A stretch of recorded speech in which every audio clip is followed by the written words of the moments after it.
Nama saya Yudhaya Aprilia dari NIM 2113113012. Di sini saya akan presentasi tentang infusion pump. Apa sih infusion pump itu? Infusion pump adalah satu alat medis atau alat kesehatan yang berfungsi untuk membantu proses memasukkan cairan atau obat ke dalam tubuh pasien melalui sirkulasi darah, langsung melalui vena, dan dengan pengaturan waktu serta jumlah tertentu. Nah, ini contoh alat. Mereknya ini dari Terumo tipe TE112. Sistem pemompaan peristaltik Finger.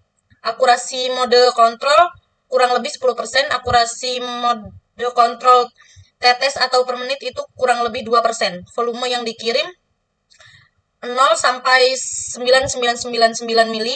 Rentan batas pengiriman itu tanpa batas pengiriman. Fungsi aliran pembersih lebih dari 300 mili.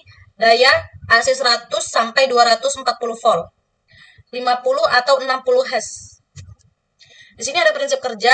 Prinsip kerja infusion pump adalah rangkaian osilator atau pembangkit sinyal mengirim sinyal ke driver motor saat alat sudah disetting kecepatan serta jumlahnya dan dijalankan. Driver motor akan mengendalikan motor yang berada di dalam bagian pompa peristaltik.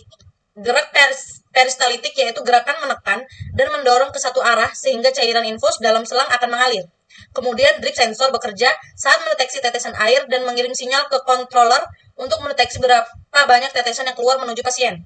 Jumlah dan kecepatan tetesan dapat dikendalikan oleh pengendali laju tetesan yang akan mengerjakan pengendali motor, dan hasil tetesan dan settingan laju aliran tetesan dapat dilihat pada display alat. Di sini ada blok diagram. Pertama itu dari PLN masuk ke power supply, terus lanjut ada baterai, dan masuk ke microcontroller. Di microcontroller itu ada tombol setting, tombol start, driver motor, masuk ke motor, dan pump. Pump langsung masuk ke sensor okulasi. Sensor okulasi akan kembali lagi ke microcontroller. Di microcontroller itu ada drip sensor, masuk ke microcontroller, ada buzzer, dan LCD. Di sini ada SOP penggunaan, standar operasional prosedur dari infusion pump Terumo TE112. Pada saat pertama kali menggunakan, sambungan kabel mesin ke sumber listrik selama 12 jam, mesin dalam posisi off. Pertama, ada sambungkan kabel power ke mesin dan sumber listrik. Tekan tombol power on, mesin akan melakukan self-checking, semua tombol alarm akan menyala. Display akan terbaca JJJ atau TTTT. Selanjutnya, bila display terbaca JJJJ posisi 1, berarti harus digunakan set infus khusus pump TSPA atau TSPM. Bila display terbaca TTTT posisi 2, berarti harus digunakan set infus biasa TSA atau TKA. Selanjutnya, lakukan priming pada set infus. Pastikan tidak ada udara di sepanjang selang. Selanjutnya, posisikan roller clamp di bawah pump, buka pintu pump, geser clamp yang terletak di bawah, lalu pasang set infus dan pastikan posisi set infus dalam posisi lurus. Tutup kembali pintu pump. Selanjutnya, pasang drip sensor pada ruangan penetes atau chamber set infus di antara permukaan cairan dan drip nozzle. Selanjutnya ada tekan tombol infusion set, ada 15, 19, 20, 60. Sesuai dengan set infus yang digunakan. Alur kecepatan, aliran atau delivery rate sesuai yang dikehendaki, lalu tekan tombol puluhan naik, satuan naik. Terus ada puluhan turun dan satuan turun. Catatan untuk set infus 15, 19, 20, tetesan per mili maksimal kecepatan adalah 300 mili per jam atau 75 tetesan per menit. Untuk set infus 60 tetesan per mili, maksimal kecepatan adalah 100 mili per jam atau 100 tetes per menit. Isi nilai delimit atau delivery limit dengan menekan tombol select. Lalu tekan tombol puluhan naik, satuan naik, puluhan turun, satuan turun. Jika tidak menginginkan nilai delimit, biarkan delimit strip. Pastikan delimit tidak terisi angka kosong, karena pump tidak dapat dioperasikan. Selanjutnya, buka roller clamp, tekan tombol start, lalu indikator operasi akan menyala hijau berarti mesin mulai beroperasi.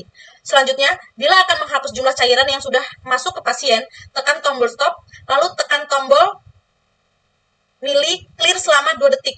Selanjutnya, lampu compaction akan menyala bila volume cairan yang masuk sudah mencapai delimit yang diinginkan. Lampu indikator akan berwarna merah pada situasi ini. Mesin masih berjalan dengan kecepatan minimal 1 mili per jam untuk menjaga kepatenan 4 kateter di dalam vena. Selanjutnya, untuk mengakhiri pemakaian infusion pump, tekan tombol stop, buka pintu pump, lepaskan set infus dari mesin, dan matikan mesin dengan menekan tombol power. Di sini ada kalibrasi. Pertama, tujuan metode kerja ini dimaksudkan untuk melakukan kalibrasi dan atau pengujian secara langsung atau direct kalibrasi pada infusion pump dengan cara melakukan pemeriksaan fisik, pengujian fungsi, pengujian keselamatan listrik, uji kemampatan atau okulasi tes, dan pengukuran kerja atau kalibrasi flow rate dan total volume. Yang kedua, ada ruang lingkup. Metode kerja ini dimaksudkan untuk melakukan pengujian atau kalibrasi infusion pump dengan rentan ukuran sebagai berikut. A. Pengujian. Pertama, pemeriksaan fisik. Kedua, pengujian fungsi. Yang ketiga, ada ujian kemampatan atau okulasi tes. 1 sampai dengan 40 PSI. B. Itu ada kalibrasi. Laju aliran flow rate 1 mili per hari sampai dengan 500 mili per hari. Ketiga, alat ukur yang digunakan. Ada infusion device analyzer, contoh IDA 4+. B. Infusion set sesuai merek infusion pump. Selanjutnya Aquades 48. D. Selang. E. Termogrometer. Selanjutnya ada safety analyzer. 4. Kondisi lingkungan.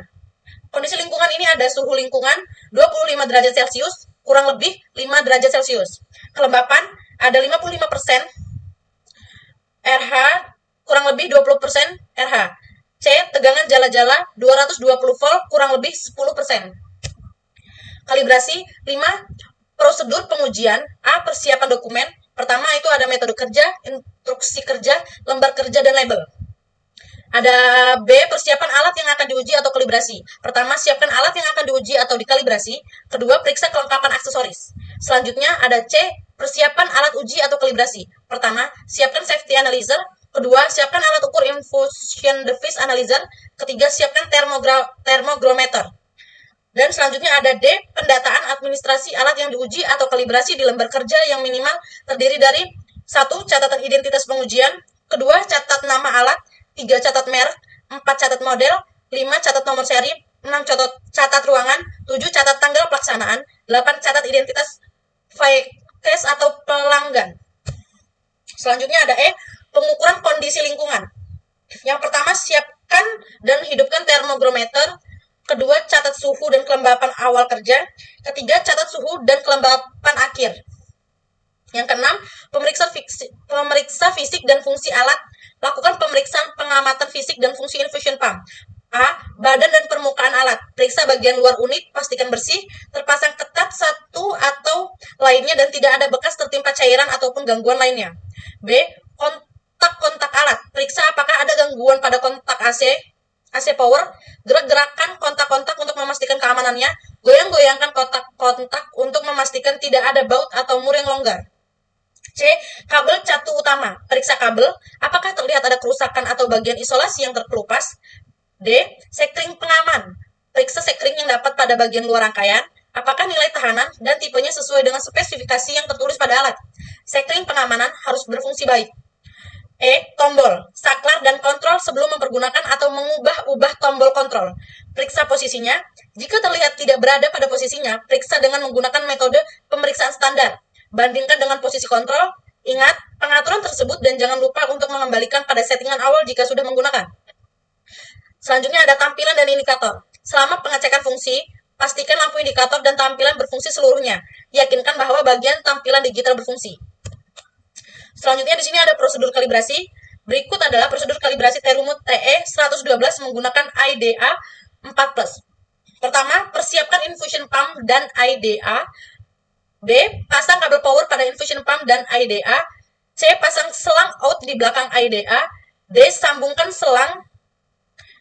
I. Set ke plat botol. E. Isi selang. Set dengan cairan sampai ke ujung selang yang terhubung dengan salah satu channel IDA. Atau CH 1 atau 2 atau 3 atau 4 di bagian depan. Selanjutnya pasang selang IV set pada infusion pump. Selanjutnya hubungkan kabel power infusion pump dan IDA ke sumber tegangan dan on-kan. Selanjutnya tekan tombol power pada infusion pump dan IDA untuk menyalakan peralatan. Selanjutnya atur nilai settingan flow pada infusion pump yaitu 10, 50, 100, 250, 300 mili. Selanjutnya pilih setup pada IDA, lalu tekan enter. Pilih mode flow pada IDA.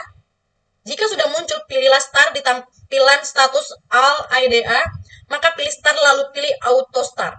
Selanjutnya, pilih status untuk kembali ke tampilan status AL Channel. Selanjutnya, lakukan pengukuran pada setiap settingan sebanyak 6 kali. Pengukuran dilakukan ketika nilai flow sudah konstan atau grafik datar. Selanjutnya, catat hasil pengukuran pada lembar kerja kalibrasi. Kemudian, lakukan pengukuran pemapatan atau okulasi dengan memilih setup. Kemudian tekan enter, pilih mode okulasi pada IDA dengan settingan flow tertinggi pada infusion pump, 500 ml per hari. Lanjut, catat hasil pengukuran pada lembar kerja kalibrasi. Setelah selesai, matikan peralatan dengan menekan tombol power pada infusion pump dan IDA. Lepaskan kabel power infusion pump dan IDA dari sumber tegangan. Lepaskan selang, set dari infusion pump dan IDA, dan simpan kembali infusion pump dan IDA. Terima kasih.